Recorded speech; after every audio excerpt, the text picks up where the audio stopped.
Hello, and welcome to the first episode of Enchanting Economics in New Mexico. This podcast is a production of Bieber.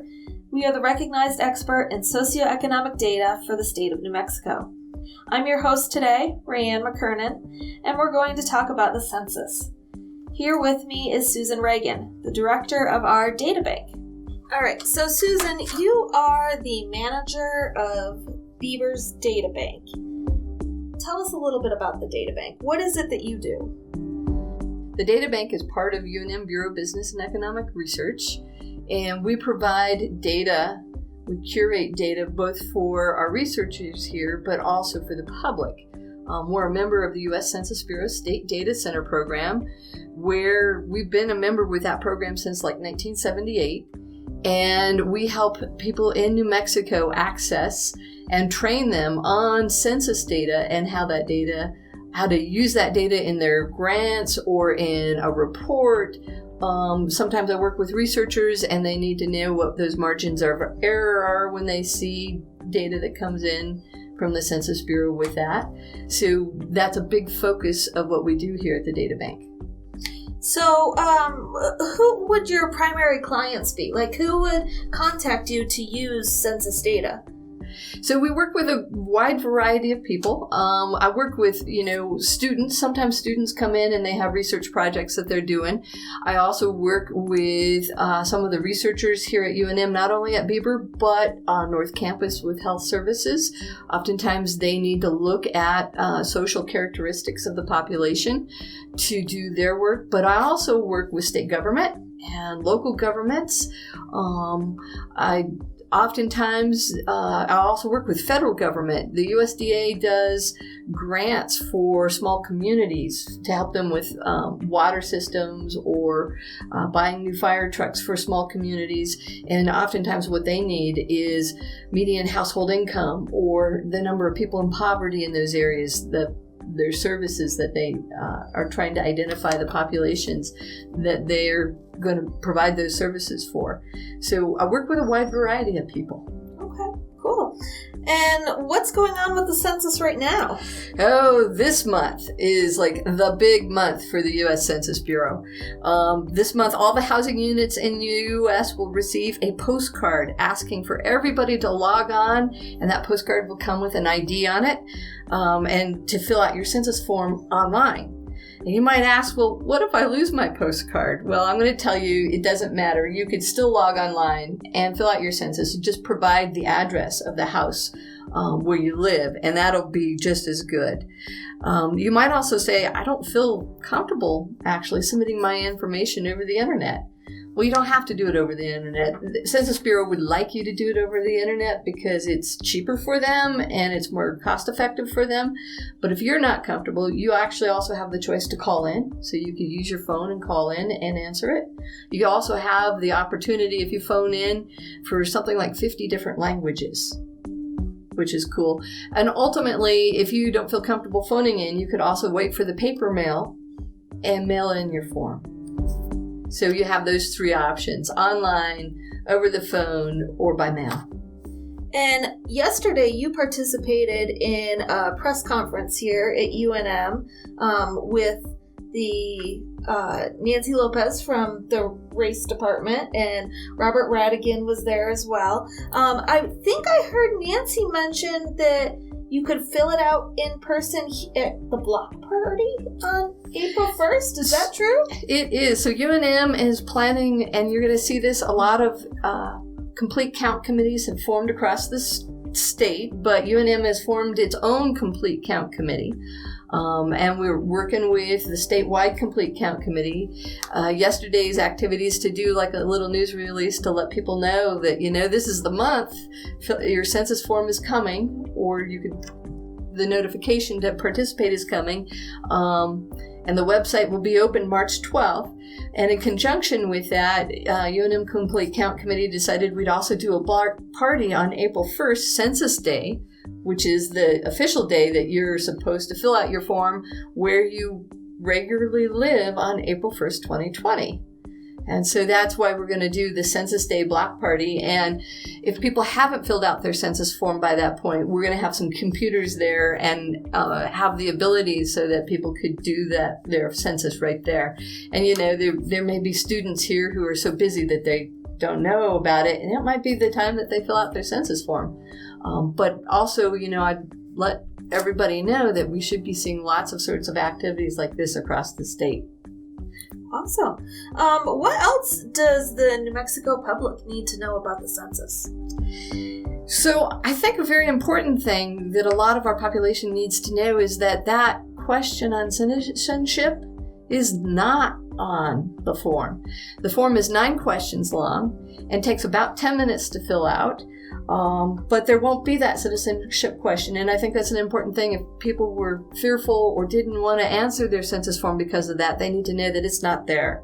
And it's also important to recognize the decennial census is really important for us.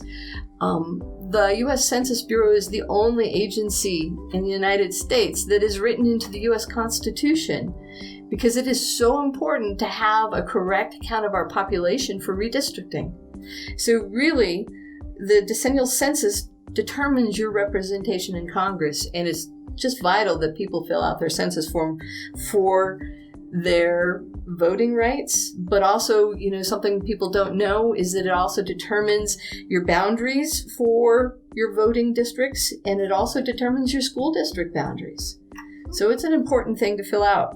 I'd kind of like to bring up the fact that there's a lot of challenges that this decennial census has, especially in the state of New Mexico. New Mexico is probably the second hardest state to count in the U.S., Alaska being the first because they're so rural and they're so cold up there. They actually have a greater hard time, but New Mexico comes in a close second. And we do that because we have a lot of rural areas. We have 27 tribal lands in New Mexico, and we have a unique, diverse population that typically is undercounted. And so I think that puts us in that difficult to count column. And there is, out there, if you're interested, there is a map out there called the Hard to Count map. It was put up by UNM Geospatial Population Studies. It's at gps.unm.edu/census 2020. And you can actually go out and see the areas that are really hard to count in New Mexico. And it's quite stunning when you look at that map and you can see that there are other states that have little red spots where they're hard to count, but almost all of New Mexico is hard to count. Crazy. And, here at Beaver, we tend to focus on the New Mexico economy. How specifically does the census affect our economy? Well, the bottom line is about the census is that the counts impact money available to state and local governments. The U.S. federal budget in 2017 was $1.5 trillion that it sorts out and gives back to states and local governments. That's a $1 trillion. It's millions of dollars to each state and to counties. It's those local funding dollars that put highways and streets, that provide early childhood development, that do school lunches. It's a lot of money. There's a George Washington report out there that shows how much money, and approximately almost $4,000 per person in the state of New Mexico is given to New Mexicans every year. So if you do quick math and you look at this, for every person we don't count, we lose about $4,000 a year times 10. So over a decade, it's millions of dollars to the state of New Mexico for services that we use, whether or not we get that money. Yeah. I liked out of the press conference yesterday, I can't remember who it was, but somebody said 10 minutes of your time for 10 years of your future. I mean, that right there, the way you said it, $4,000 times 10. Times 10, that adds up. That's $400,000 a person. Yeah. Roughly. So what can we do to ensure that there is a complete count here in New Mexico? And, I think more importantly, is it an actual achievable goal? That's a good question. So the first thing I want to say is everybody who's listening, respond to the census questionnaire, whether you do it online, by phone, or by mail. Just fill out your own census form and make sure that you respond. But second, educate others about how important it is to participate, that this is our voting rights, and that this is dollars to our state. In the next few weeks, many local areas will be holding census block parties, like we mentioned, and these events participate in them and bring attention and encourage other people to participate in them. Also, the Census Bureau this week is what's something called Statistics in Schools. The Census Bureau has a program called Statistics in Schools that they provide lesson plans to teachers that they can use in their classrooms. And it's not just a program that they do during the decennial census. It's an evergreen program. So these are lesson plans that teachers can use to teach statistics to students, and they're for all grade levels and all sorts of learning situations. But they're nice little things that, one, use census data in the classroom and teach kids how to use numbers and math. But two, also highlight how important the statistics we have in the decennial census are for us. So encourage your children, if you see them, and follow up with those lesson plans with them. And those resources, by the way, will be available for teachers throughout the decade. The other thing that's going to be going on is something called a Community Response Rate Challenge. The Census Bureau has a website that shows how you can do this, but if you're in a local area, you can actually, City of Santa Fe could challenge Taos, the city of Taos, saying we're going to get better response rates for you. And there's a map out there where you can watch as the decennial census unfolds how well different areas in the state are responding. That's so cool. And then finally, if you have concerns, there are very many avenues to address that. So maybe you don't feel comfortable because you have worries about the census. There's a bunch of different resources out there to buck myths that might come up about the census. UNM.gov is one such website. They have a whole section on myth busting. And so if you have concerns or questions, not only could you reach out to me, but you could go out and address those concerns that might help other people realize that it's safe and it's easy, only 10 minutes, and that it impacts our community so much. Speaking of concerns, is the Census Bureau or is the State Data Center, has there been any mention of coronavirus? Is that a worry? Oh, coronavirus, I think, is a worry. But I want you to know that the U.S. Census is kind of already coronavirus safe, because the very first way the U.S. Census Bureau wants you to respond is online, without meeting a person face-to-face. So that's very safe. Or you could do it over the phone or by paper. And in the past, the U.S. response rate by those methods in 2010 was about 75%.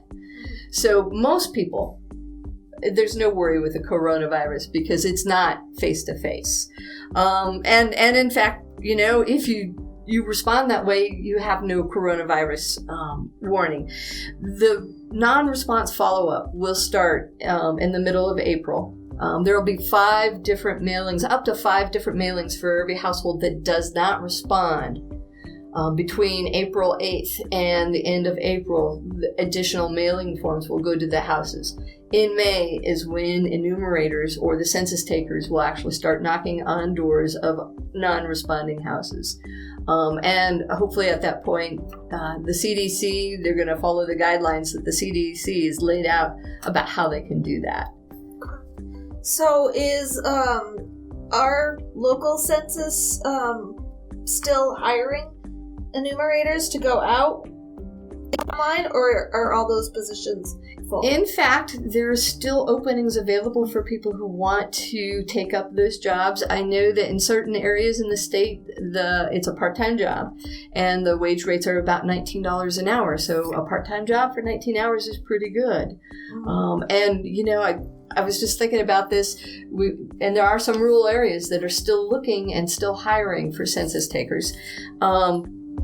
And an interesting fact, if you think about it, the census data, a good count, is so important because of disaster planning and responses to disasters and epidemics like we see with the coronavirus. And so I'd even say it's even more important that we get a good census count this year, despite these issues that we have. All right. Well, is there anything else that you can think of that we should know about census? Well, if people have questions about the census or how to use census data or how to access census data, the data bank is always here to help them. And they can reach me at my desk at any point, 277-3038. Great. Well, thank you, Susan. We appreciate your time. And that about wraps it up for us here at Enchanting Economics. Don't forget to check us out at Bieber, that's bber.unm.edu, or on social media.